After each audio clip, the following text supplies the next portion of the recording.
My daughter stood at the microphone, the room glowing with champagne light and soft music, and she said the sentence that changed how I saw my entire life.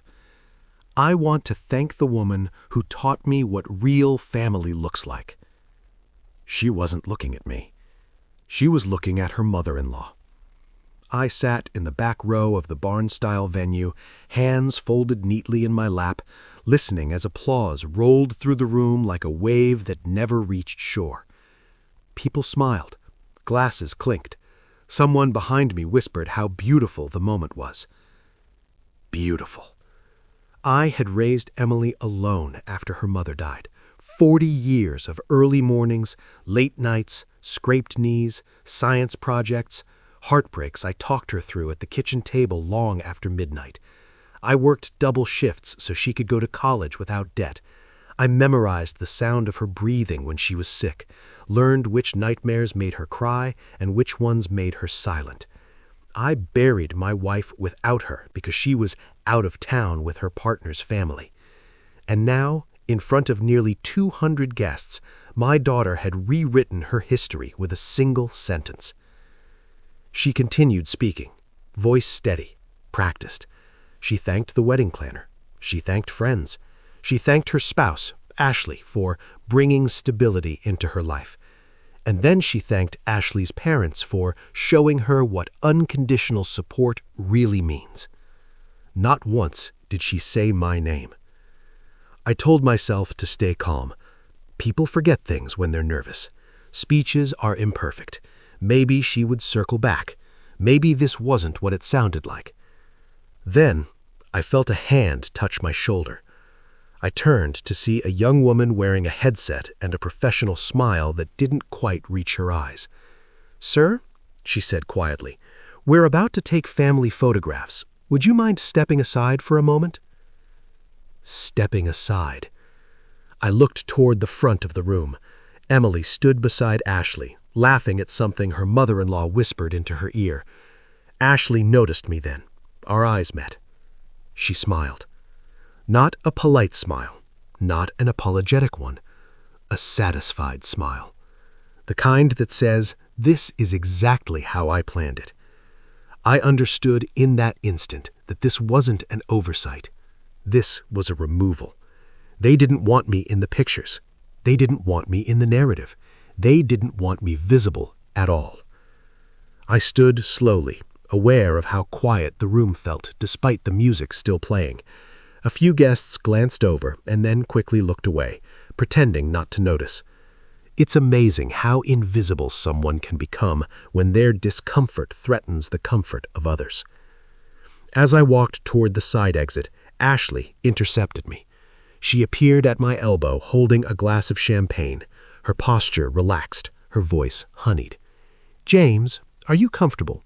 I hope the seating was okay. We had so many people to accommodate." I looked at my daughter-in-law closely. I had known her for 10 years.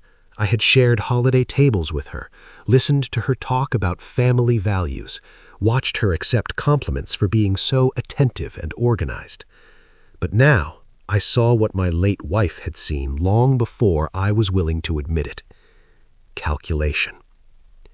"You understand," Ashley continued softly, "the photographer has a very specific list. Just logistics." Logistics. I nodded once, not because I agreed, but because I understood something much larger than seating charts and photo arrangements. I leaned slightly closer and said 4 words. Margaret prepared for this. That was all. Ashley's smile faltered just for a fraction of a second, a crack so small most people would have missed it. But I didn't. I saw uncertainty flash behind her eyes, sharp and sudden, before the smile returned even brighter than before. She laughed lightly. "I'm not sure what you mean, James." "I know," I said, and I walked out.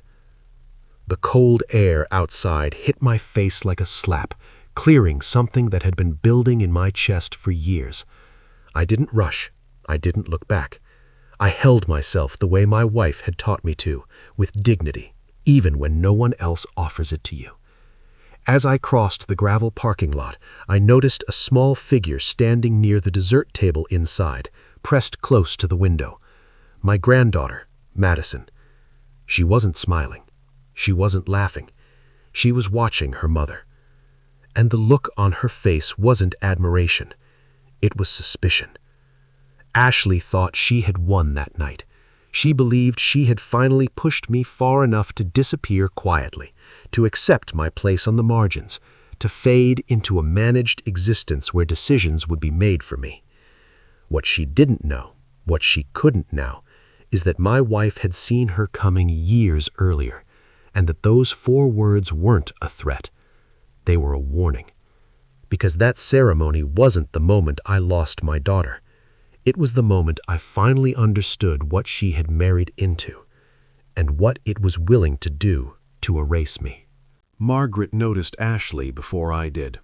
That's the truth I avoided for years. My wife had always been better at reading people than I was. I trusted systems, patterns, numbers. Margaret trusted instincts. She said you could learn everything you needed to know about a person by watching what they asked about first. When Emily introduced Ashley to us, I saw confidence, ambition, someone who seemed organized and capable. Margaret saw something else. Ashley didn't ask about Emily's childhood. She didn't ask how we raised her after her mother died. She didn't ask what Emily loved, feared, or dreamed about. She asked about the house. She asked if it was paid off. She asked how long I planned to keep working. At the time, I brushed it off as curiosity. Some people just think practically, I told myself. Margaret didn't argue. She never pushed when she knew I wasn't ready to hear the truth. She waited. When the diagnosis came, Margaret grew quieter but sharper. Pancreatic cancer, stage 3. The doctor spoke gently, but the words landed hard. I focused on treatment schedules, insurance forms, logistics, anything that felt controllable.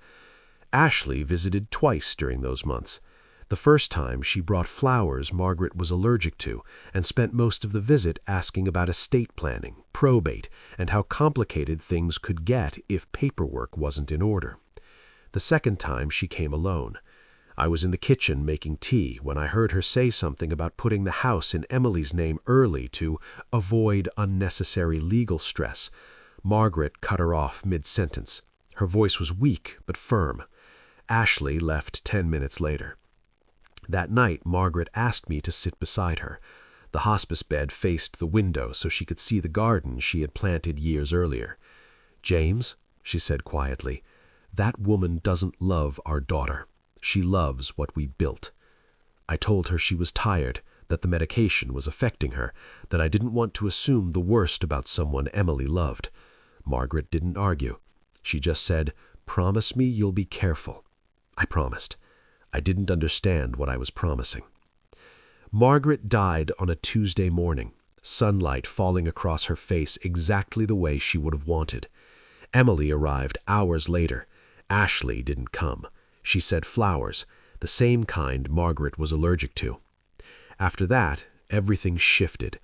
Emily called less. Visits became scheduled, then rare. Ashley began handling logistics. Decisions were filtered. Information arrived late or not at all. I told myself grief changes people. I told myself my daughter was just busy. But standing in that parking lot after the ceremony, I finally understood what Margaret had tried to tell me. The erasure didn't start that night. It started the moment I ignored the warning of the one person who never misread anyone. 2 weeks after the ceremony, Ashley came to my house. She didn't call first. I was sitting at the kitchen table with my morning coffee when I heard tires crunch on the gravel driveway. Through the window, I watched her step out of her silver SUV holding a covered dish and wearing a smile I had never seen directed at me before. Warm, apologetic, practiced. She knocked once, then let herself in. "Dad," she said, voice soft, "I brought you something." Cookies, chocolate chip, still warm. In 10 years of knowing Ashley, she had never cooked for me. She ordered food. She delegated food. She talked about food the way people talk about furniture, something to arrange, not something to share. I didn't eat one. She sat across from me without waiting to be invited and apologized for the misunderstanding at the ceremony. The seating was complicated. The photographer was particular. Emotions were high. None of it was personal. Then she reached into her purse and placed a stapled document on the table. "A precaution," she said lightly, "a power of attorney, just in case anything ever happens. It would let Emily and me help manage things if you got sick or confused." Confused. I didn't touch the papers. I didn't need to read them. 40 years as an accountant had taught me that documents like this don't exist for emergencies. They exist for access. "I don't need this," I said. "I'm perfectly capable of managing my affairs." Her smile stayed in place, but her eyes hardened. "James," she said, lowering her voice, "this is what responsible families do. My parents trusted me with their finances years ago. It made everything easier for everyone." I noticed how carefully she said trusted.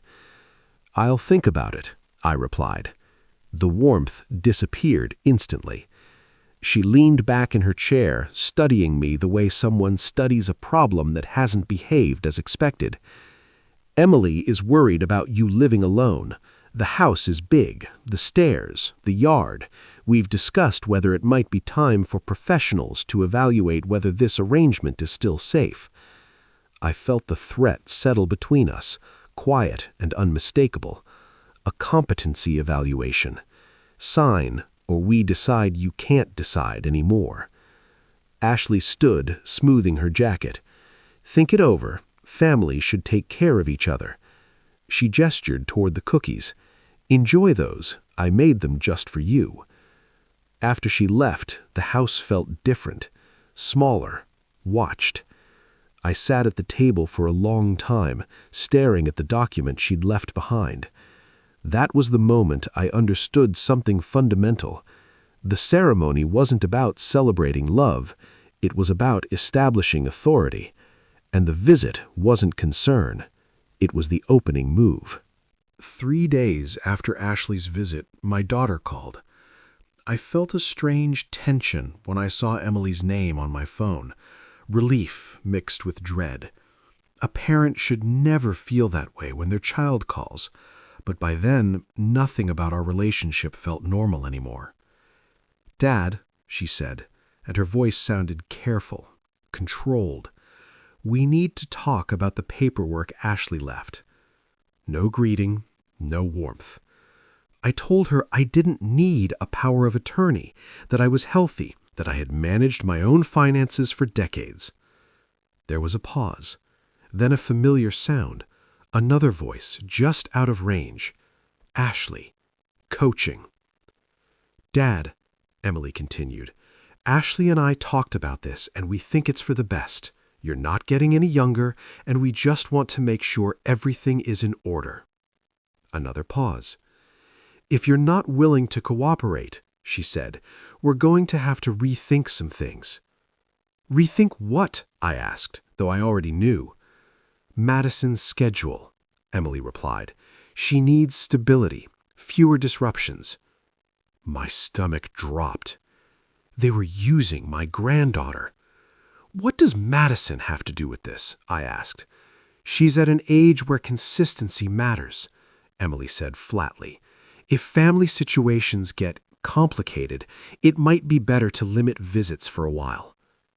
I barely recognized my daughter's voice. I said her name. "Emily, listen to yourself. Do you hear what you're saying?" Silence. Then Ashley's voice came through clearly for the first time, close to the phone. "James, we're only trying to do what's best. Think about it." The call ended. That afternoon, I tried calling Madison. No answer. I texted her, asking if she wanted to get ice cream like we used to. The message delivered. It was never read. The next day, I drove to their house. Ashley answered the door before I knocked. "Oh, James," she said pleasantly. "What a surprise." I came to see Madison. She's busy. Homework, big test coming up. I'll wait. Her smile tightened. That's really not necessary. As she began to close the door, I caught a glimpse through the window. Madison stood inside, staring at me. She raised her hand and pressed her palm against the glass. Then she disappeared. The door closed. I sat in my car afterward, hands shaking on the steering wheel, replaying the image of my granddaughter's face. Fear, urgency, something she was trying to say without words. That night, my phone rang after 10. An unfamiliar number, Florida area code. Mr. Turner, you don't know me, but I know your daughter-in-law. If you want to protect yourself, ask about Ashley's first marriage in Jacksonville. Before I could ask another question, the line went dead. I stared at the phone, the silence in my house suddenly loud. Ashley wasn't just isolating me. She had done this before. I didn't sleep that night. The woman's voice replayed in my head over and over. First marriage, Jacksonville. Ashley had never mentioned being married before, not once. In 10 years of holidays, birthdays, and forced small talk, her past had always sounded clean, too clean. The next morning, I did what I should have done years earlier. I started asking questions. I pulled out the file cabinet where Margaret and I kept everything: tax records, insurance documents, old correspondence. If something didn't add up, I needed facts, not suspicion. That was when I remembered Rebecca Shaw, Margaret's oldest friend, an estate attorney, the woman who had pressed her card into my hand at the funeral and said, "If you ever need help understanding what Margaret left behind, call me." I had ignored that card for 3 years. I called her. She answered on the second ring. "I've been waiting for this," she said calmly. Her office was small, quiet, and exactly what you'd expect from someone who spends their life preparing for worst-case scenarios. When I told her about the power of attorney, the threats, the phone call from Florida, she didn't look surprised. She opened a drawer and pulled out a thick folder. "Margaret came to me 6 months before she passed," Rebecca said. "She was worried about you. Not about dying, about what would happen after." Margaret had created an irrevocable trust. The house was protected. I could live in it for life, but I could never sign it away. Upon my death, it would pass directly to Madison, not Emily, not Ashley. There was more. If anyone attempted to coerce me, challenge my competency in bad faith, or pressure me into surrendering control, Emily's inheritance would be automatically forfeited. Everything would go to Madison. I sat there stunned. Margaret had seen what I refused to see. Rebecca leaned forward. "There's something else. I started looking into Ashley's background after Margaret died. I never found enough to act on, but Jacksonville kept appearing." She slid a page across the desk. "Frank Whitmore, married Ashley Collins in Jacksonville. Widower, 68, comfortable savings, paid off home. He died 18 months later. Cause of death, heart failure. No autopsy. Estate transferred entirely to Ashley. His children contested the will. They lost."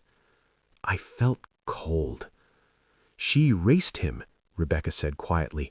"No mention, no photos publicly, no history, just gone." As I left her office, my phone buzzed. A text message. "Grandpa, it's Madison. Using a friend's phone. Mom took mine. Can we meet? Library, Thursday, 3 p.m. Don't tell anyone." Ashley thought she had cut me off completely. She was wrong. And whatever Madison had found was enough to scare her into silence. I arrived at the library 20 minutes early. I chose a table in the back, tucked between shelves that hadn't been rearranged in decades. The kind of place where conversations disappear into paper and dust. If Madison was taking this risk, I wasn't going to waste it. She arrived exactly at 3. Madison moved through the aisles with her head down, glancing over her shoulder twice before sitting across from me. She looked older than 14, not taller, heavier somehow, like a child carrying secrets meant for adults. "Thank you for coming," she whispered. "I'll always come," I said. Her hands trembled as she reached into her backpack and pulled out a phone, not hers, someone else's. "I found something on Mom's old iPad," she said. "She forgot I still had access." She showed me a photograph first, an older man standing in front of a small house with palm trees, Florida, his arm around a woman whose face was turned away from the camera.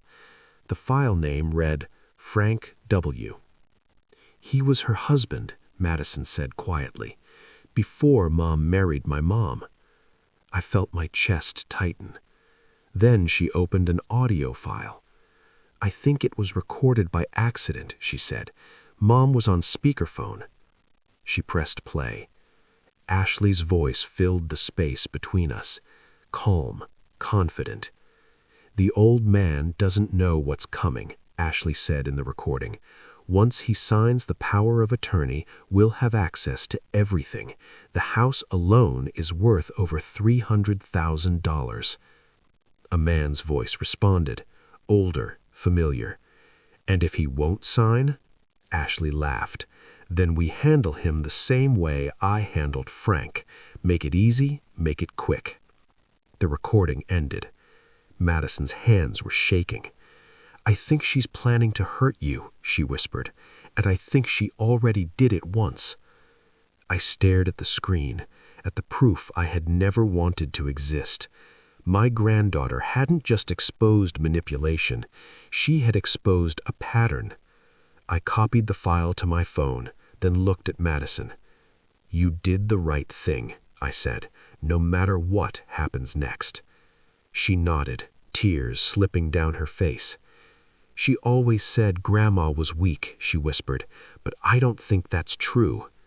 "She wasn't," I said. "She was prepared." As we left the library separately, I understood something with painful clarity. Ashley wasn't just trying to control me. She was following a script she had used before, and now she had made one mistake she could never undo. She let someone see behind the mask. I went straight to Rebecca after the library. She listened to the recording twice without speaking. The second time, she closed her eyes as Ashley's voice filled the room, casual and unafraid. When it ended, Rebecca didn't hesitate. "That's an admission," she said, "not a threat, an admission." She explained what it meant: financial exploitation, conspiracy, evidence of prior misconduct across state lines, enough to destroy Ashley legally, if handled correctly. "But," Rebecca added, "if we move too fast, she'll vanish, and if she vanishes, Emily will defend her. People defend what they can't face." I understood that immediately. My daughter wasn't ready to accept the truth yet, not without seeing it herself. Rebecca leaned forward. "We need to confront Ashley somewhere she feels safe, somewhere she believes she has control." My house, the place she wanted most. I invited Emily and Ashley to dinner the next day. I told my daughter I had been thinking about the paperwork, that maybe I had overreacted, that I was willing to talk. Ashley accepted within the hour. I could almost hear her smile through the phone. She thought I was folding. While Ashley prepared for victory, Rebecca prepared for reality. She copied every document, secured the trust paperwork, backed up the recording in 3 separate locations, contacted the woman in Florida, Frank Whitmore's daughter, who had been waiting years for someone else to see the pattern. She also did one more thing. She asked Ashley's father to come. That evening, I sat alone in my living room with Margaret's photograph in my hands. "I should have listened sooner," I said quietly. But even then, I realized something. Margaret hadn't expected me to see the danger right away. She had expected me to stand when it mattered. The doorbell would ring tomorrow. Ashley would walk in expecting compliance. She had no idea she was walking in to proof. Ashley arrived exactly on time. She dressed the way she always did when she wanted to look harmless. Soft colors, minimal jewelry, concern carefully worn like perfume. Emily followed behind her, quieter than usual, eyes avoiding mine. I opened the door before they knocked. "Dad," Ashley said warmly, stepping forward as if to hug me. I stepped aside instead. The dining table was already set. No food, no candles, just neat stacks of paper and 3 chairs facing one another. Ashley noticed immediately. Her smile hesitated, then recovered. "Well," she said lightly, "this feels serious." "It is," I replied. She guided Emily into a chair and sat beside her, hand resting possessively over my daughter's wrist. "We're here because we care," Ashley said, "about your future." She placed a familiar folder on the table, the power of attorney. I didn't open it. Instead, I asked, "How long did you live in Jacksonville?" The question landed hard. Ashley blinked. "What?" "Jacksonville. How long?" Emily turned toward her, confused. "Ashley?" "That's irrelevant. James, I think you're confused again. This is exactly what I was worried about." The doorbell rang. Ashley stiffened. I stood. "I'm expecting someone." When I opened the door, Rebecca Shaw stepped inside. Ashley's face drained of color. "Who is that?" she demanded. Rebecca placed her briefcase on the table and spoke calmly. "I'm Margaret Turner's attorney." Emily's head snapped up. "My mom had an attorney?" Ashley stood abruptly. "This is inappropriate. You invited a lawyer without telling us?" "I don't sign documents without mine," I said. Ashley turned to Emily. "This is manipulation. This is elder coercion." Before Emily could respond, the doorbell rang again. Ashley's composure cracked. I opened the door to find her father standing there. Dennis Collins looked smaller than I remembered, older, tired. "Dad?" Ashley said sharply. "Why are you here?" Dennis didn't answer her. He walked to the table, opened an envelope, and spread bank statements across the surface. $47,000, he said quietly, transferred from my accounts to yours. Emily stared at the papers. "Ha! That's ridiculous. I manage Dad's finances. He's confused." Dennis said, "I called the contractors you claimed to pay. They don't exist." Silence fell heavy. Emily looked at Ashley. "Is this true?" Ashley's mouth opened. Nothing came out. And for the first time, my daughter saw what I had been seeing all along. Ashley recovered fast. Too fast. She straightened her shoulders, scooped up the bank statements, and laughed like someone swatting away an inconvenience. "This is insane," she said. "You're all letting yourselves be manipulated." She turned on Rebecca. "You've been poisoning him for months." Then on her father. "You don't remember what you sign anymore." Finally, she faced Emily.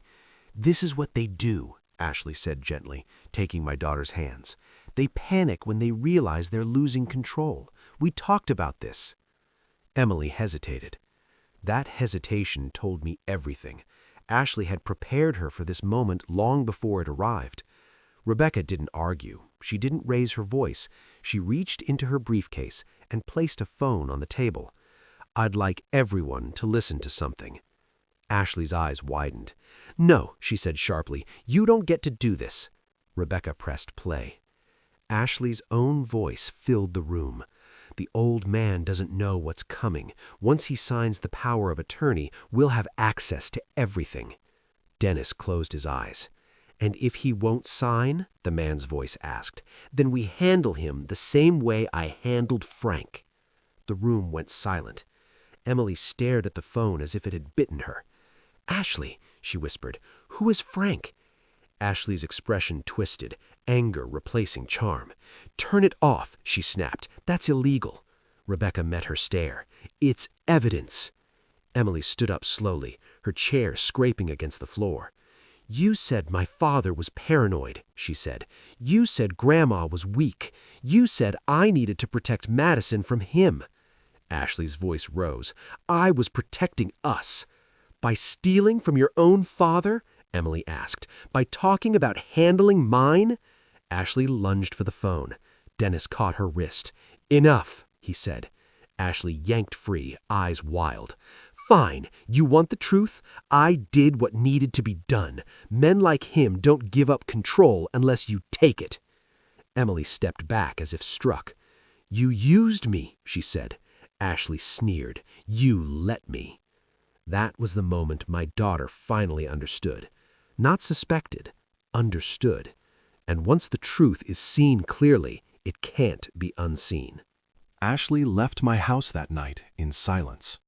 No final threat, no dramatic goodbye, just a stiff walk to a waiting car after Rebecca explained, calmly and clearly, what would happen next if she didn't cooperate. Emily didn't go with her. That mattered more than anything else. The days that followed were quiet but heavy. Rebecca moved quickly. Reports were filed. Accounts were frozen. The recording, the bank records, and testimony from Florida did what truth eventually always does when it's documented properly. It closed doors. Ashley took a plea deal. Financial exploitation, fraud, restitution, probation. No prison, but no escape either. Her name became something people whispered instead of praised. In a town where reputation travels faster than facts, hers never recovered. Dennis got his money back. I never asked him for anything, but one afternoon he showed up with coffee and an apology neither of us tried to polish. "We were both fooled," he said. "Yes," I replied, "but not anymore."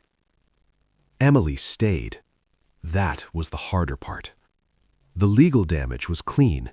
The emotional damage wasn't. One morning I found her sitting at the kitchen table, staring at a photograph of her mother and me on our wedding day. She didn't cry. She didn't explain. "I didn't protect you," she said quietly. "No," I answered. "You didn't." The truth hurt, but lies would have ended us completely. Madison came back into my life slowly. Ice cream first, then weekends, then laughter that felt tentative but real. She never asked me why adults fail. She already knew. One afternoon, she asked why Grandma left the house to her. I told her the truth, because she knew who would protect it. Months later, I planted new flowers in the garden Margaret loved. Not the same ones, different colors, different seasons. Life doesn't restart. It continues, changed, scarred, but honest. Ashley tried to erase me. Instead, she exposed herself. And my wife, even from beyond the grave, kept her promise. She prepared for this. And because she did, I didn't disappear. I stood.